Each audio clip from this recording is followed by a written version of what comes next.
얼마 전에 한동훈 전 대표가 헌법 84조를 들면서 네. 이야기를 했더니 이제 의원님께서 법 공부를 다시 하라 이러면서 또 SNS 상에서 약간 설전이 있었습니다. 요거 좀 직접 듣고 싶습니다. 헌법 84조가 8조 아니라 68조 2항을 든 건데 내용이었죠. 이거는 한동훈 전 대표의 페이스북 글을 직접 보셔야 돼요. 거기 보면 이렇게 돼 있어요. 대통령은 재판에 의해서 직을 상실할 수 있다고 헌법 68조 2항이 기재하고 있다라고 글을 써놔요. 네. 근데 조문을 한번 보세요. 그렇게 돼 있나? 네. 안 돼 있어요. 안 돼 있습니다. 네. 보셨어요? 대통령 거리된 상황이나 아니면 대통령 당선자인 그렇죠. 경우였어요. 대통령 당선인의 경우에 판결에 의해서 상실할 수 있다고 돼 있어요. 그러니까요. 근데 한동훈 전 대표는 대통령은 판결에 의해서 이렇게 써놨어요.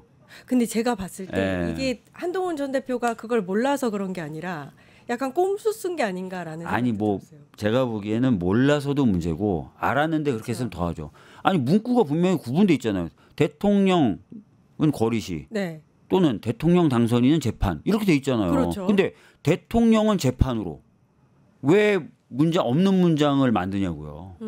근데 또 그 언론들이 그걸 열심히 또 써주는 거예요. 그 조문만 한번 읽어보면 되는데. 지금 뭐 방송으로 한 말씀 더 해주신다면 네? 제가 주민의 헌법이라는 헌법책 썼거든요. 저 읽었죠. 굉장히 많이 팔리고 있으니까 너무 쉽게 풀어주셔서 꼭 좀 읽어주세요. 주민의 헌법. 네. 그걸 읽으면 그럼 답이 되실까요? 아니 헌법 조문 보면 되잖아요. 알겠습니다. 네. 불소추 특권 84조 다시 돌아가겠습니다. 네. 이 국민의힘은 아직도 재판 그대로 진행해야 된다 이렇게 이야기를 하고 있어요. 법원이 안 하겠다는데 왜 자꾸 그래요? 법원이 84조 때문에 못 하겠다고 안 하는 게 맞다 그러는데 왜 자꾸 그래요? 근데 왜 이렇게 계속 같은 이야기를 공격하는 저는 진짜 걸까요? 답답한 게요. 정치가 국민들에게 인정받는 방법은 사실 우리가 이런 걸 하겠습니다. 또는 이런 걸 하고 있습니다로 인정받아야 되는 거잖아요. 제가 보기에 국민의힘은 한 5년, 7년 포기한 것 같아요. 그거는. 다 민주당은 나빠요. 민주당의 누구는 나빠요. 뭐는 나빠요. 이 얘기밖에 안 해요.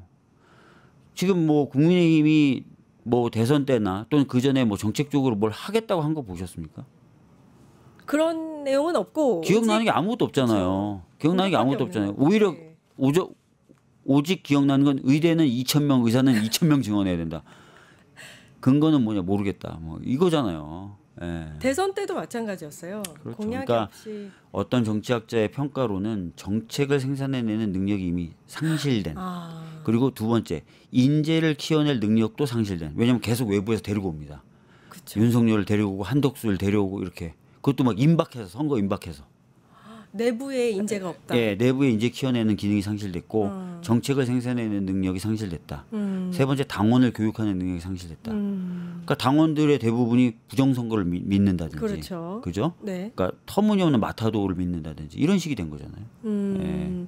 오히려 이렇게 그런 부정선거라든지 극우 세력들의 주장에 오히려 올라타서 가죠. 그렇죠. 예. 의지하는 듯한 예. 그런 느낌이 뭔가 들기도 하고. 그런 내용은 선거 때 되면 또 아니라 그래요. 본인들은 김문수 후보조차 그렇죠. 부정선거론을 얘기하다가 선거 되면 아니라 그래요. 사전선거 하기도 하고 투표 막 동료도 해요. 네. 근데 그럼 그런 내용을 당원들한테 교육할 수 있냐? 그렇지도 못해요. 왜냐하면 본인들도 그게 안 되는 거거든요. 그러니까 정책 생산 능력을 상실했고 인재를 키워내는 능력을 상실했고 당원들을 교육하고 당원들을 이끄는 능력을 상실했어요.